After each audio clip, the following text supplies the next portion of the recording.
Hello friends, your academic services private limited में आपका स्वागत है। इसी तरह से जब मैं यहाँ आता हूँ डेसिमल प्लेसेस को क्लिक करता हूँ और उसके बाद एंटर करता हूँ तो फिर से वही मैसेज अवेलेबल है एक्सेप्ट। देखिए यहाँ पे रेड कलर में YES लिखा हुआ है। मैं Y को जैसे ही कीबोर्ड पे प्रेस करूंगा मेरे पास मेरी जो कंपनी है वो क्रिएट हो जाएगी। देखिए अब यहाँ पे जो स्क्रीन अवेलेबल है उसमें गेटवे ऑफ टैली आ गया है, जिसमें एक मेन्यू दिखाया गया है जिसमें बहुत सारी कमांड्स अवेलेबल हैं जो कंपनी से रिलेटेड कमांड्स हैं। इसके साथ यहाँ लेफ्ट हैंड साइड पे नेम ऑफ द कंपनी जो कि हेड फर्स्ट ट्रेडर्स के नाम से है मेरे पास, और साथ ही ये जानकारी भी दी गई है कि डेट ऑफ लास्ट एंट्री क्या है। इसी तरह से यदि आप यहाँ ध्यान दें तो करंट पीरियड की जानकारी दी गई है कि कौन सा हमारा फाइनेंशियल ईयर रहेगा, और इस वक्त ये जानकारी दी गई है कि आप कौन सी डेट की एंट्री कर सकते हैं या अभी करंट डेट टैली में क्या सेट है। तो इस तरह से आप कंपनी क्रिएट कर सकते हैं। हमारे पास यहाँ गेटवे ऑफ टैली के अंतर्गत काफी सारे ऑप्शंस अवेलेबल हैं जो कि मेन्यूज के रूप में हैं। सबसे पहला है मास्टर्स, दूसरा ट्रांजैक्शंस, इंपोर्ट और इस तरह से रिपोर्ट्स।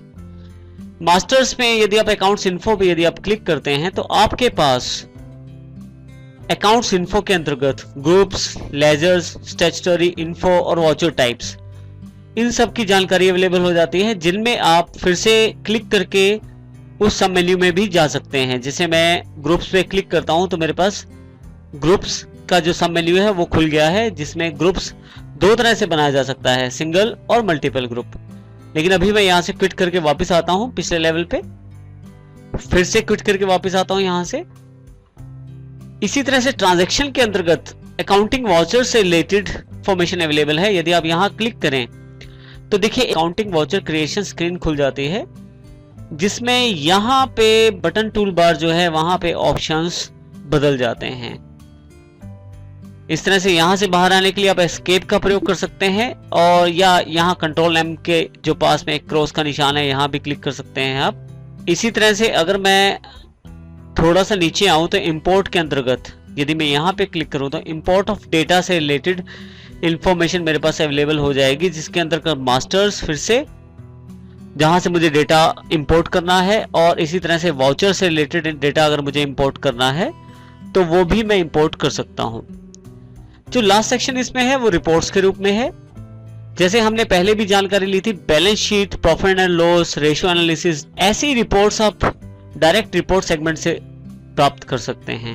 तो इस तरह से गेटवे ऑफ टैली के अंतर्गत काफी सारी जानकारी है जो मेन्यूज और सब मेन्यूज में एकत्रित की गई है। आप यदि यहाँ राइट हैंड साइड पे देखें तो आपके पास एक बटन टूल बार अवेलेबल है। ये जो बटन टूल बार है, इस पे जो बटन होते हैं वो आपका जो मेन्यू सिलेक्शन रहता है उसके अनुसार बदलते रहते हैं। अभी यदि आप ध्यान दें तो यहाँ पे जो मेन्यूज अवेलेबल हैं, सबसे पहले F1, उसके पश्चात फिर से F1 लिखा हुआ है लेकिन वो अंडरलाइन है। अब जो F1 डायरेक्ट लिखा है उसके लिए आप कीबोर्ड पर डायरेक्ट F1 शॉर्टकट का प्रयोग कर सकते हैं, और जिसके नीचे अंडरलाइन है उसके साथ आप ALT यानी कि अल्टर बटन का प्रयोग भी कर सकते हैं। आप चाहें तो यहाँ माउस क्लिक के साथ भी कार्य ले सकते हैं। जैसे मैं यहाँ पे सिलेक्ट कंपनी पे क्लिक करता हूँ, जैसे ही क्लिक करता हूँ तो लिस्ट ऑफ कंपनीज मेरे पास अवेलेबल हो जाती है, जो कंपनीज इस वक्त मेरे पास टैली में अवेलेबल है।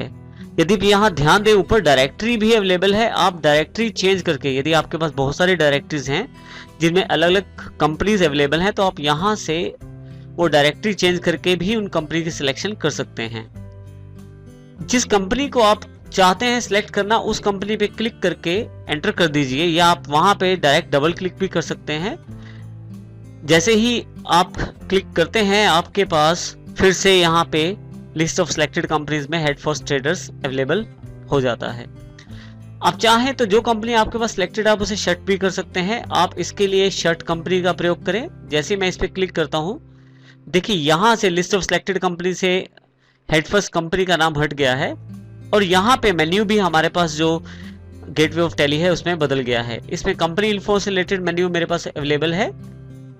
यहां से फिर से मैं सिलेक्ट कर सकता हूं कंपनी। मैं यहां से दूसरी कंपनी बना भी सकता हूं, एक नई कंपनी मैं यहां से बना सकता हूं, और इसी के साथ यहां से बैकअप और रिस्टोर जैसे महत्वपूर्ण ऑप्शंस का प्रयोग भी किया जा सकता है। यहाँ मैं सिलेक्ट कंपनी पे क्लिक करता हूँ, फिर से हेड फर्स्ट ट्रेडर पे डबल क्लिक कर देता हूँ तो मेरे पास ये कंपनी अवेलेबल हो जाती है। फिर से हम यहाँ बटन टूल बार के कुछ बटन्स का अध्ययन करते हैं। F2 जो है वो डेट के लिए अवेलेबल है। जैसे मैं डेट पे क्लिक करता हूँ, आप चाहें तो यहाँ पे डेट चेंज कर सकते हैं। अभी मैं एंटर कर देता हूँ। इसी तरह से आप पीरियड भी चेंज कर सकते हैं। मेरे जो अकाउंट्स हैं वो 1/4/2010 यानी कि 1 अप्रैल 2010 से लेकर 31/3/2011 यानी कि 31 मार्च 2011 तक के लिए फाइनेंशियल ईयर को सिलेक्शन में लेते हैं। मैं चाहूं तो यहां से पीरियड भी चेंज कर सकता हूं। इसी के साथ आप कंपनी इन्फो पे क्लिक करके फिर से कंपनी इन्फो का एक मेन्यू खोल सकते हैं, जिसके अंतर्गत आप कंपनी सिलेक्ट कर सकते हैं। आप चाहें तो कंपनी शट कर सकते हैं, आप नई कंपनी यहां से बना सकते हैं और पुरानी कंपनी में अगर आप चाहें तो चेंजेस कर सकते हैं। इस तरह से यदि आपने टेलीवर्ल्ड में कोई पासवर्ड अवेलेबल करवाया है तो आप उसको भी यहां से बदल सकते हैं। इसके अतिरिक्त फिर से हमारे पास यहाँ 3 ऑप्शन और अवेलेबल हैं, जिसमें स्प्लिट कंपनी डेटा यानी कि कंपनी के डेटा को हम स्प्लिट कर सकते हैं, बांट सकते हैं, और फिर से वही बैकअप और रिस्टोर के ऑप्शन यहाँ अवेलेबल हैं। यहाँ से मैं क्विट कर लेता हूँ तो फिर से मैं गेटवे ऑफ टैली के मेन मेन्यू पे अवेलेबल हो जाता हूँ। इस तरह से आप इन जो बटन टूल बार पे बटन अवेलेबल हैं आप इनका प्रयोग कर सकते हैं। यहाँ नीचे की तरफ अगर आप ध्यान दें तो 2 बहुत ही इंपॉर्टेंट बटन आपके पास अवेलेबल हैं, जिसमें F11 है फीचर्स के लिए और F12 है कॉन्फ़िगरेशन के लिए।